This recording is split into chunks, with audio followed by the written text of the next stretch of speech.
మనమందరం అబద్ధాలు వింటూనే పెరిగాం, అబద్ధంలోనే పెరిగాం. లేకపోతే నీ కడుపు నిండాలంటే చందమామ రావాలా? నీకు పిల్లనిచ్చిన మామ పిలవగానే రావడానికి? ఇక్కడి నుంచి అన్ని అబద్ధాలు మొదలయ్యాయి. వద్దన్నా చదివిస్తారు, స్కూల్లో జాయిన్ చేస్తారు, 7th క్లాస్ పాస్ అయిపోతే అయిపోతుందంటారు. 7th క్లాస్ పాస్ అయ్యాక 10th క్లాస్ నీ జీవితం అంటారు. 10th క్లాస్ పాస్ అయ్యాక ఇంకా కాలేజ్ లైఫ్ ఎంజాయ్ చేయొచ్చు అంటారు. ఇంకేముంది, కాలేజీ డిగ్రీ తీసుకుంటే నెక్స్ట్ జాబ్ వచ్చిందంటే లైఫ్ సెటిల్ అంటారు, జీవితం మారిపోతుంది అంటారు. జీవితం మారిపోదు, మాడిపోతుంది ఇక్కడి నుంచి. సరే, జాబ్లో జాయిన్ అయ్యి డబ్బులు సంపాదించి ఎంజాయ్ చేద్దాం అనుకుంటారు. కానీ ఒక్కసారి జాబ్లో జాయిన్ అయ్యాక జాబ్ మాత్రమే చేస్తారు, ఎంజాయ్ చేయలేరు. డబ్బులు సంపాదిస్తారు కానీ ఖర్చు పెట్టలేరు. జాబ్ వచ్చేసిందిగా ఇంకా పెళ్ళి అంటారు, ఇల్లు అంటారు, సొసైటీలో తలెత్తుకొని తిరగలేకపోతున్నాం అంటారు. సరే, పెళ్లి చేసుకుని ఏదో సాధించేద్దాం అనుకుంటారు.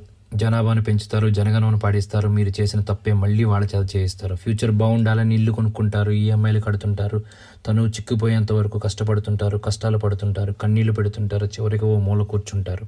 వద్దు మిత్రమా, మేము చేసిన తప్పే మీరు చేయకండి. జీవితం చాలా చిన్నది, జీవించండి, మీకు నచ్చినట్లే జీవించండి. కష్టాలని కోరుకొని తెచ్చుకోకండి. కష్టపడి సంపాదించండి, ఎంజాయ్ చేయండి, ప్రశాంతంగా ఉండండి. ఒక్కసారి ఆలోచించండి.